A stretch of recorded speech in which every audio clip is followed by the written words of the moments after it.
Thank you for watching. I hope you find this video helpful. So for first question, it's pretty straightforward. All you need to do is to substitute the 3 into P's position. So you will end up with an equation of 4 multiplied by 3 to the power of 2.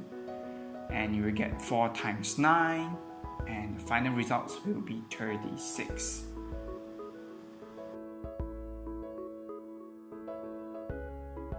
For the next question, it's even more simpler. All you have to do is just add up 2 and the 5 because their unknown is the same.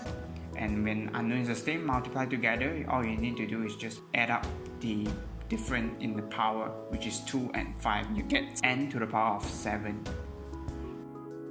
So for question 3, it's a little bit trickier because it tests you on the concept of cyclic quadrilateral. So all you have to do is just look at the opposite angle. For example, in the one in A, so you need to add up 82 and 110, and you add up 98 with 70.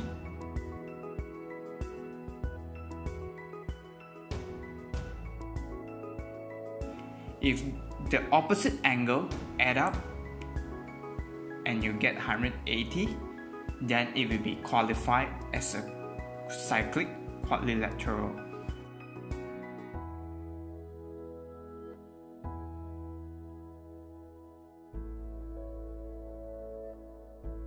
So out of this A, B, C, D, 4 shapes, only B fulfill the requirement, which when they add up, you will get 180.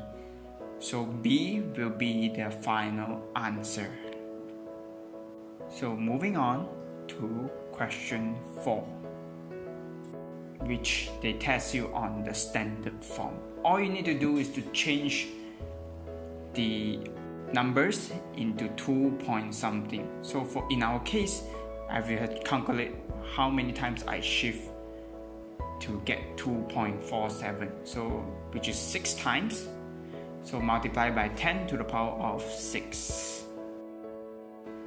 Whereas if it's a 0 point something, then it works differently because I'm shifting backwards. So when it will be different in the power section. So I shifted 3 times, so I write 7.9 multiplied by 10 to the negative 3. 10 power negative 3. So the next question is also very straightforward. All you need to do is to change the denominator into the same. So in our case, 3 over 5 you need to multiply by 6, and 1 over 6 you need to multiply by 5. By doing so, you will get a same denominator of 30. So 3 times 6 you get 18, 1 times 5 you get 5. Add up together, you get 23 over 30. This question assesses us on our critical thinking. So all you need to do is just multiply the numbers of cats seen with the mean mass. So the only days that I will take into consideration will be Thursday and Friday. And then after calculation, I noticed that Friday doesn't qualify because 2 times 2 is just 4, and then it's for 2 cats, so it's not possible. So I run some calculation. 3 times 1.8 I get 5.4, minus out 4, which left the 2 cats with a mean of 0.7. So the answer will be Thursday.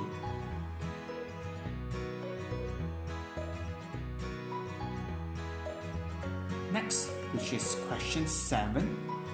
It's very straightforward. All you need to do is just key in the figures into our calculator, and then you just do the arrangement.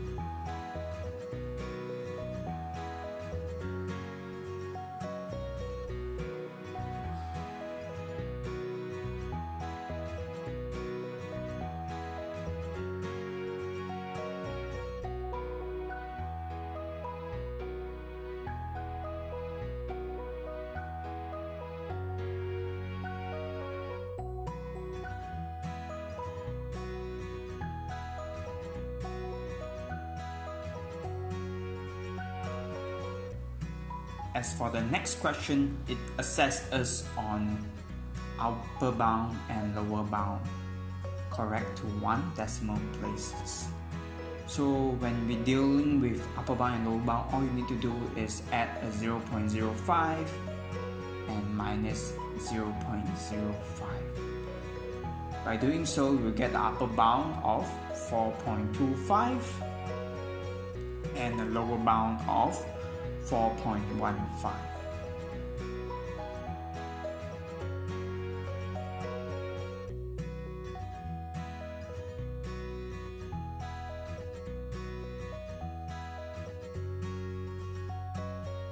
So the next question, question 9.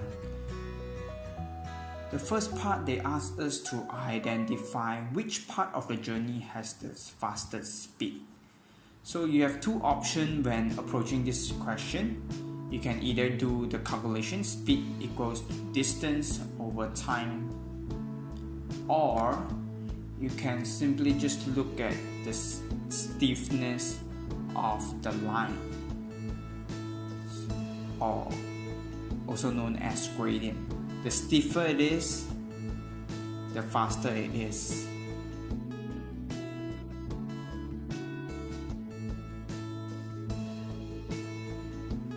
So if you were to run the manual calculation, so for A, it will record a distance of 10 km, whereas with 15 minutes. Next one, B, it's a 20 minutes drive. Remember to take 18 minus of 10 to get the exact distance. So for C, it stays static, so there's 0 at distance and it stays for 10 minutes. For the last one, all you need to do is just take 23 minus 18, you get 5, and over 20 minutes drive. The one thing to take note is that the data given was in minutes, so all the things you need to divide by 60, because you need to convert the unit of minutes into hours. So for the first one, you get 40 km per hour. For B, you get 24 km per hour. C is 0, and then D is a 15. So A will be the answer. So for the next question, they ask us to calculate and draw the answer on the diagram. So all you need to do is find the total distance that we actually travel.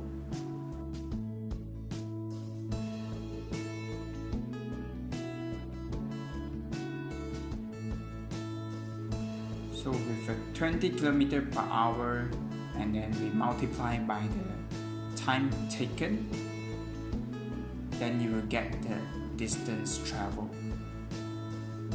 which is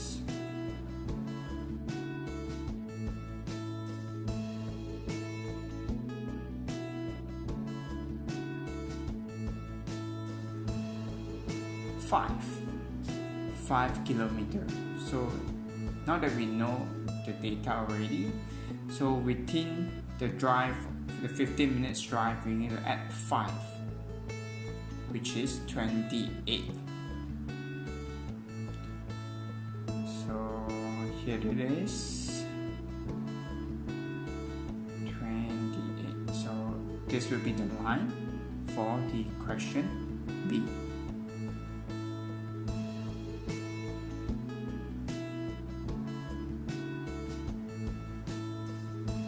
So 65 plus 15 minutes, you get 80. So next question, it's also very straightforward. All you need to do is just key in the data into your calculator. For the decimal points, you can either take 4 or 2. So in our case, to be safe, I took 4. And I round up to get 2.901.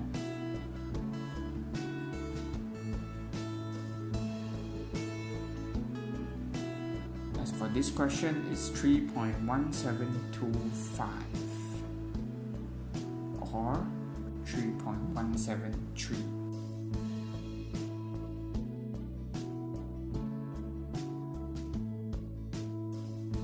So question 11. The key things that we'll see will be the original price of the car, and the first year it decreased by 40%, which left 60% only. And the second year was 10% lesser, then I will get 90%.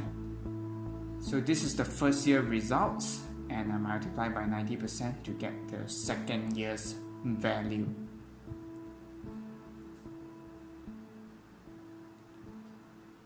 And I will get the result of 18,360 after 2 years. Next question will be calculating the volume of the hemisphere. So they gave us a diameter, which we need to know that radius is actually 2 radius equals to diameter. So you need to take 5 divided by 2 and get 2.5 cm as the radius. So they gave you the volume of the sphere. Remember, it's for sphere, whereby hemisphere is actually half of it. So the equation given, you need to multiply by 1/2.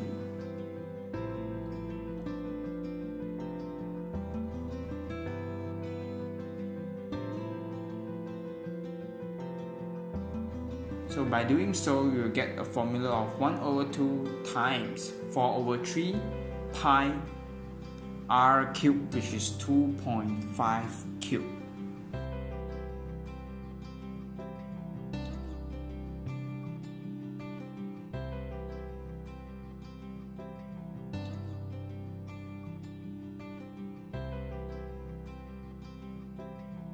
So you just let the key into the calculator and run the calculations, and you will get 32.7249 or 32.725 cm cubed.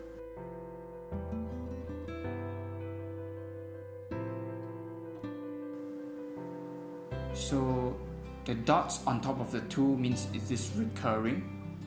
So the first step, I will set x equals to 0.2222 ... And for the next one, I will actually put 10x. So I get 2.22222. So by doing so, I take 10x minus x, which get me results of 2 only, because the remainders of 2222 has been cancelled off. So 9x equals to 2, x equals to 2/9.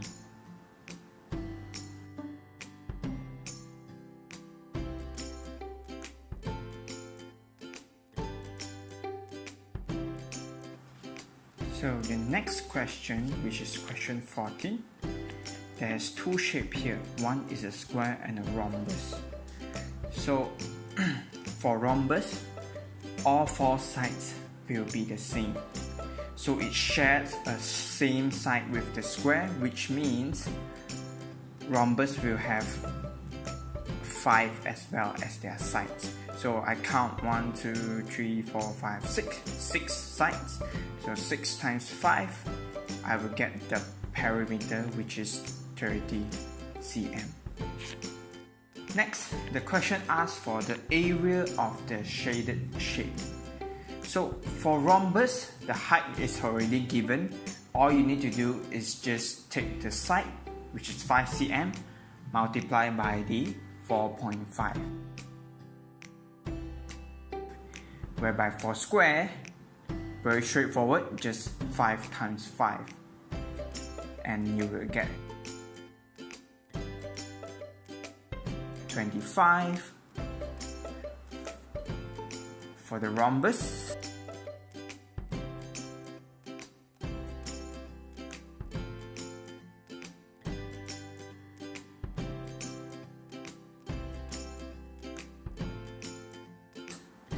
then you take 4.5 times 5 and you will get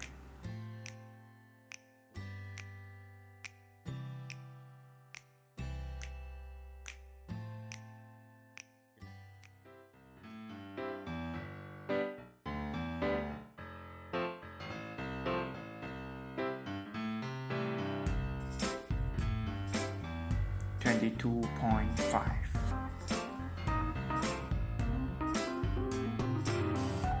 So now you have to add up the square and the rhombus together.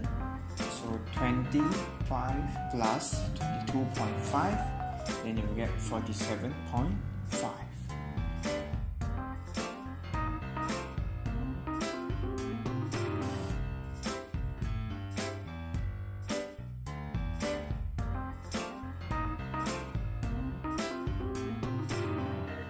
And the next question, the keyword here is the isosceles triangle.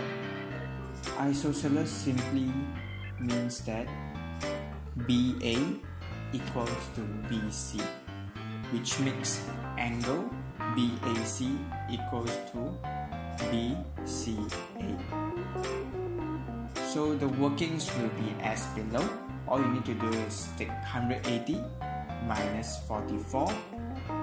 Then the results you divide by 2 to find BCA, and the results will be 68.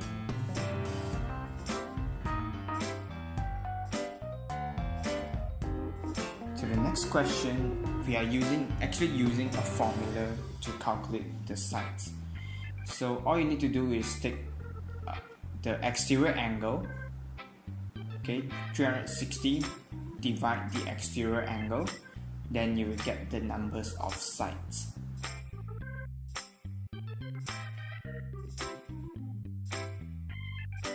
So for this question, you will have 9 sides. Next, so this is inversely proportional. So the formula goes y equals to k over x. K is a constant variable or unknown here. So in our case, the d will be the y, and w plus 1 to the power of 2 will be the x. So all you need to do is just substitute the figures given into the formula, then you will get the results. After you calculate the k,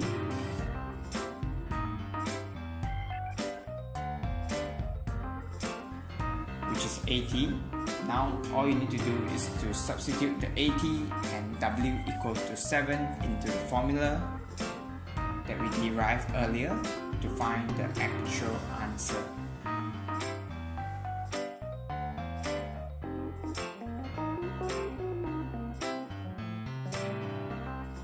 Then you will get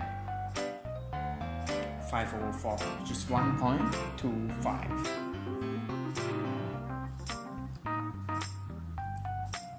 Moving on, for question 17, it's a little bit trickier compared to the question earlier that we have done.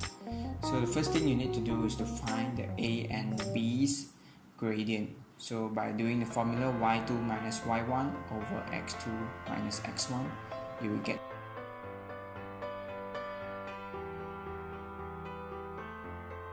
the gradient of negative 1 over 2. And then the next keywords will be perpendicular. So when two lines that's perpendicular, you multiply their gradients together, you will get negative 1. So in our case, negative 1 over 2 times m, which is the gradient of the second line, equals to negative 1. So do the shifting and everything.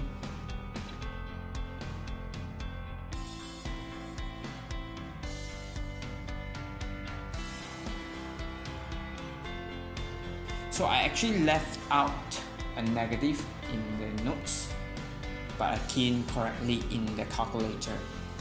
So the gradient of the second line is actually 2. So y equals to mx plus c is the general equation for you to find the equation of the line. So substitute the point and everything in, you get c as 0. So the equation of the second line will be y equals to 2x. So question 18. All you need to do is just substitute the negative 5 into the x2 position, then you get 25. So the same thing, substitute x squared into gx, and then just key in the x into the x position. So x squared minus 3 over 2. C is the harder one, so you need to do inverse. So I usually break it down into 3 steps. So first thing, I will write down the original gx equals to x minus 3 over 2. Then I change the gx into y first. Okay, then swap the position of x and y. So now I have a new equation, x equals to y minus 3 over 2. Then I rearrange it again to get the y on one side and the remaining at the other side. So after all the shifting, I get y equals to 2x plus 3. So this new y is actually g's inverse. So now I found the answer, which is 2x plus 3.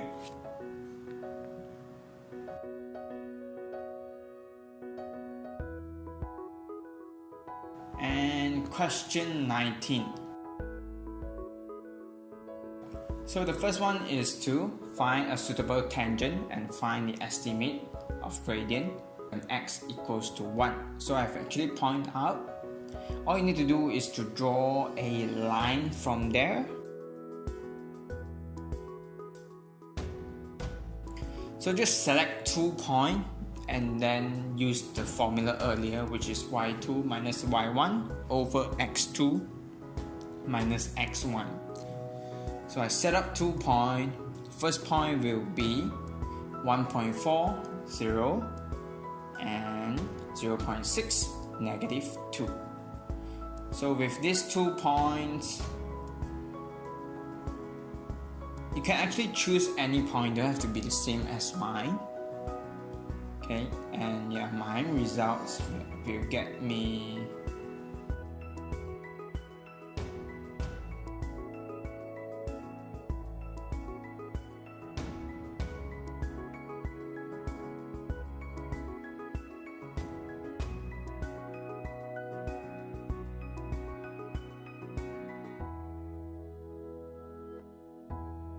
then you will get 2.5 as the gradient.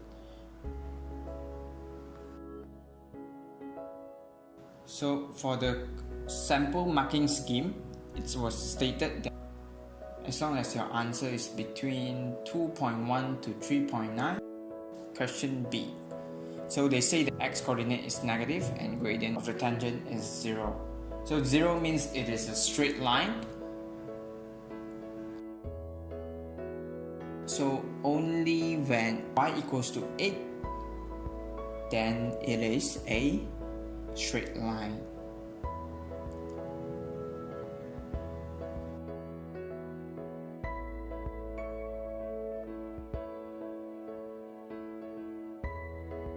So the position you will get, negative 2 and 8.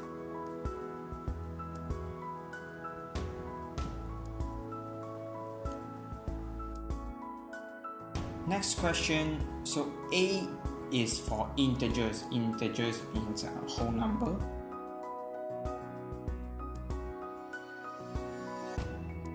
And irrational numbers is symbols, etc. So A we will have 7, then irrational we will have pi and 2 square root 8 And lastly, all those remainder will fall outside of the both circles, which is 9.3 and 5/9. So for this question, it's stating that everything other than C union with D. So D is included and everything other than C is included. Next question, E intersect with everything other than F intersect with G. So only this small part at the center will be the results.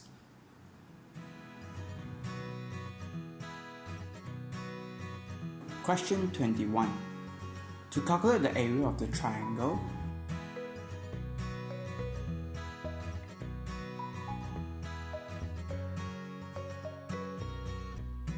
we will be using two concepts, which is the cosine rule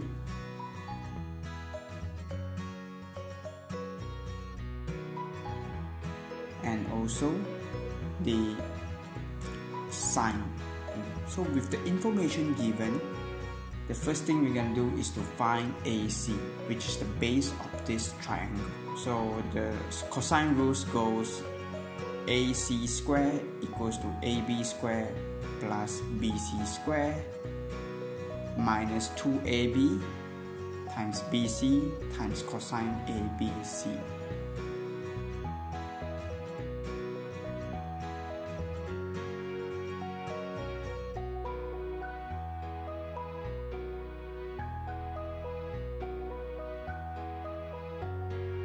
Remember, the answer that you found, you need to square root it because it's AC squared.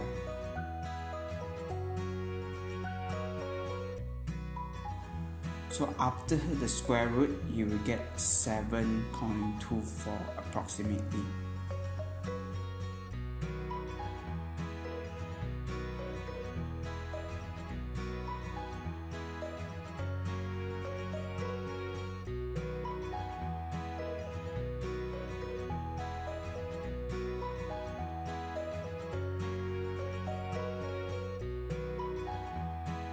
Next, we are finding angle BAC.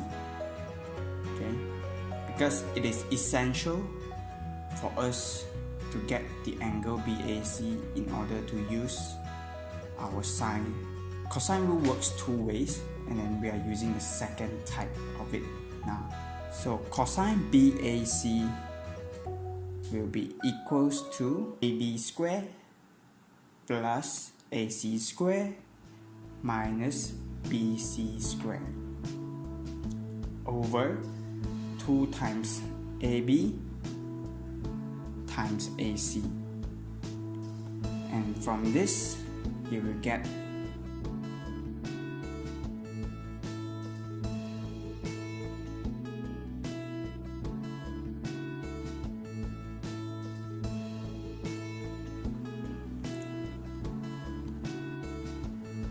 (0.76599099107). So in order to find the exact angle, you are required to use inverse cosine, which is about 40 degrees.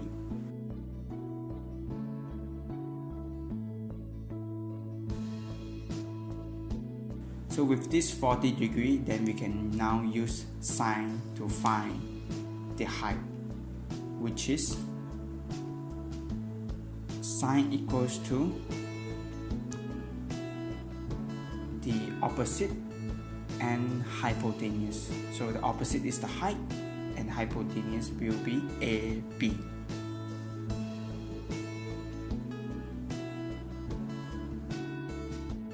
So you do the shiftings and everything, then you will get 40 times 6.2, which is about 3.9853. So I round it up to 4 decimals.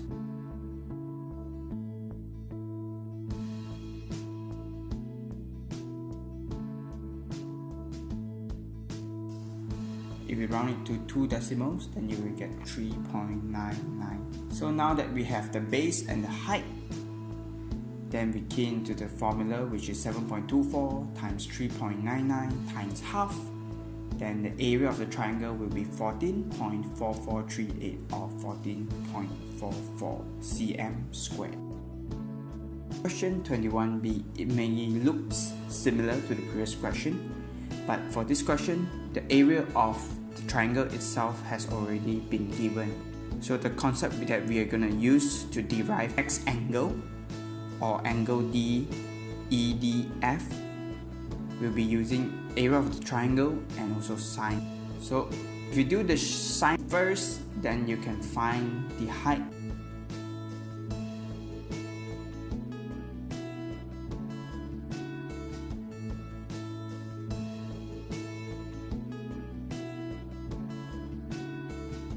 Which is sine x times 75. So the formulas goes the base times the height. The base for this question will be 107 millimeters times the height, which is sine x times 75, and then times half equals to 2050.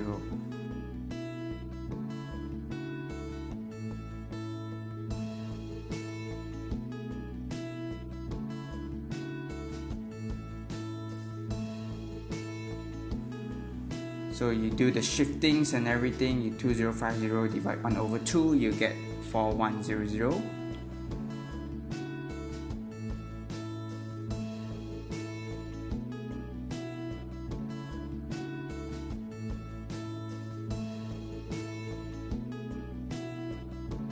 Do the shifting again to shift the 107 to the other side.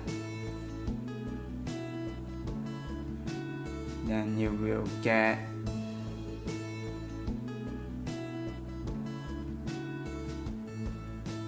you can also shift the 75 to the other side as well.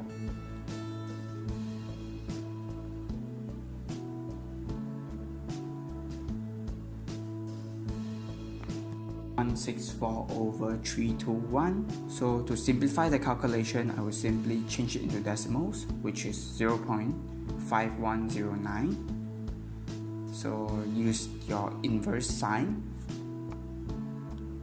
Then you will get the angle, which is 32.72 degrees.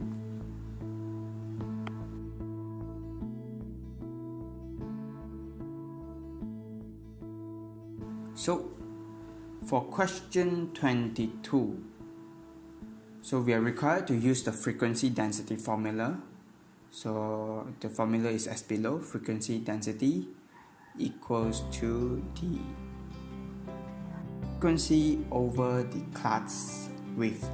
So the width will differ according to the question. So we use the sample given. So the frequency is 60 and the class width is 5. And you get 12. So but the height is according to ratio. So divide by 2 to get 6. Which means after all the calculation, you need to divide by 2 to get the exact height.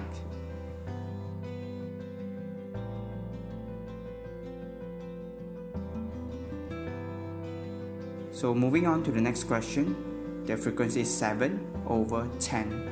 Then you divide by 2, you get 3.5.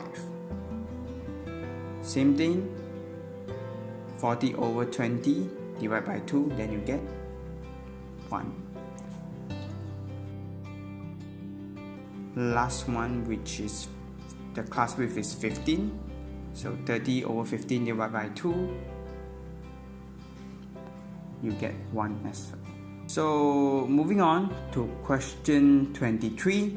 So the first thing when you approach this kind of question is to identify whether is there a common factor and also anything similar. For the first one, I noticed that 7 multiplied by 6, then you get 42, and also they both have n. So I took out the 7n from the equation and I get 7n bracket 6p minus 1 bracket. So for the section below, for 12pt minus 2t the similarity will be 2 and also t. Then you will get 2t bracket 6p minus 1, and then for the one behind, so the 3m is the similar ones, so once you take it out, then you get 3m bracket 6p minus 1. So you do the arrangement again, so 2t plus 3m bracket 6p minus 1. So cancel off the 6p minus 1, and you will get the final answer of 7n over 2t plus 3m. So for question 24, they are asking us to name the lines. So the first one will be x more than 2 because the line is solid, and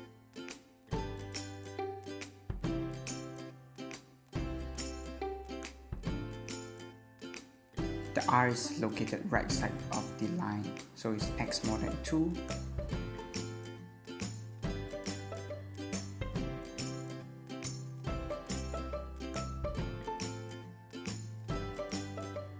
As for the next line, which is the one that cut through the point 1, 1, 2, 2 and everything, this line is named as y equals to x. So because of it, the r is located above the line, so it's actually x less than y.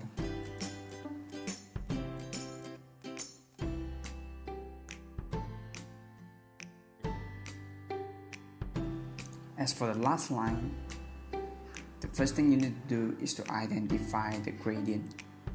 So you simply just take 2 points from the line, any of the point, you will get the same gradient. So run the formula y2 minus y1 over x2 minus x1, then you will get the gradient of negative 3 over 5. And also the formula goes as y equals to mx plus c. So there's 2 ways for you to calculate the c. You can either identify it from the graph, we will show you later, or just simply substitute the point that you have chosen earlier into the equation.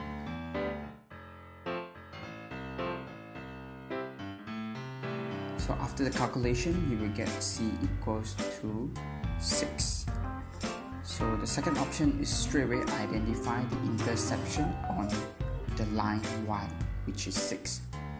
So now you have the equation of y equals to negative 3 over 5x plus 6.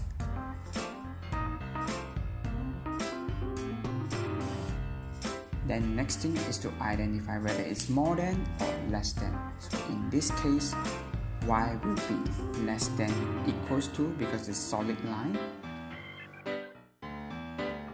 y less than equals to negative 3 over 5x plus 6.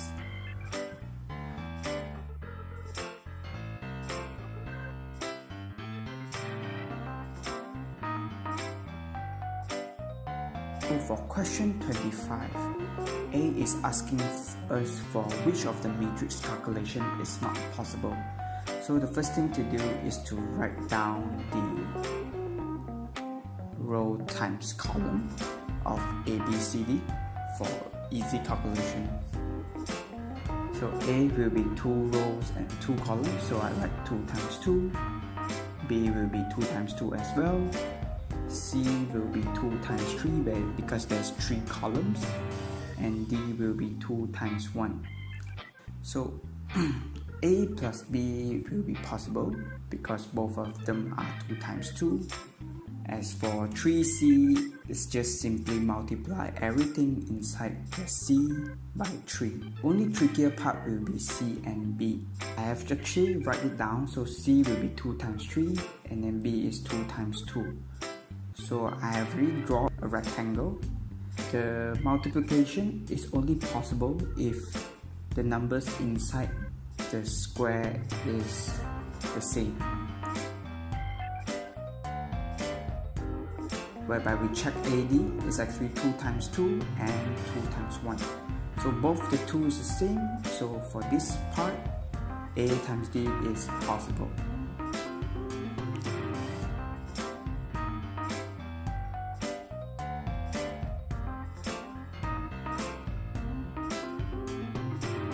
So the first thing that I'm gonna do is to write down for 2 to 1 times 7, negative 3, 4, 5. So as follows the rules above, rows times column.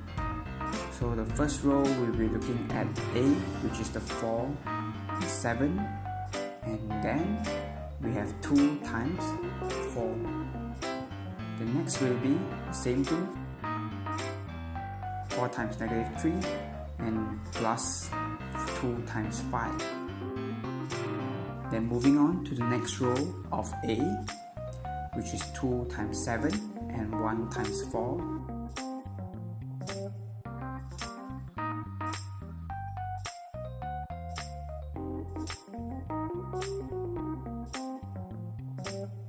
And last one will be 2 times negative 3 and 1 times 5.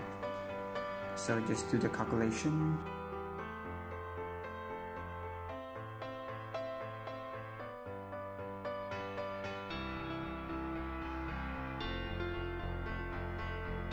So after calculation you will get 36, negative 2, 18 and negative 1. So the next part is C. So they're asking for the inverse of B.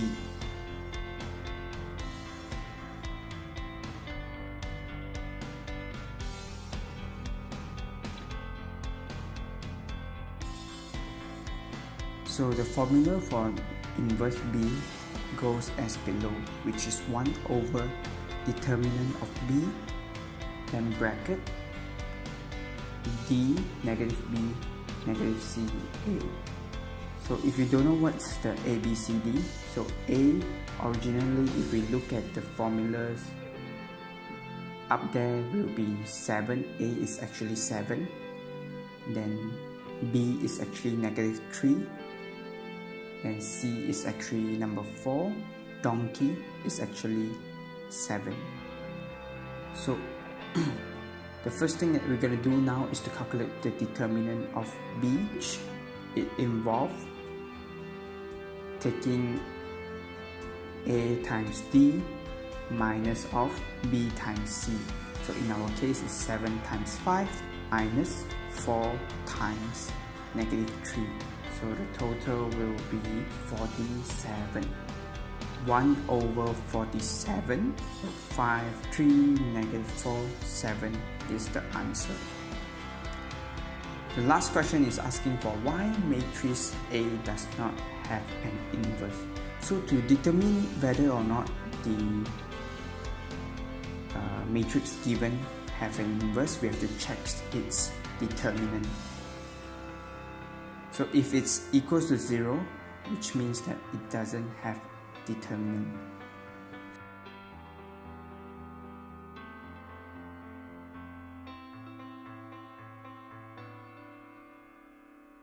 So the results will be 0, hence the determinant of A is 0, so it doesn't have inverse.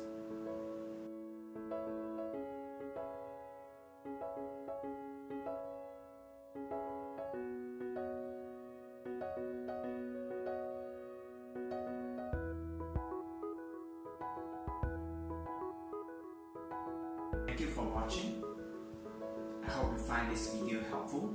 There's a link here to the version without the audio voiceover. And also do send us your questions or obstacles that you encounter during your studies through our social media. We will try our best to help you out and figure out the solution. So I will try to upload more video as frequent as possible.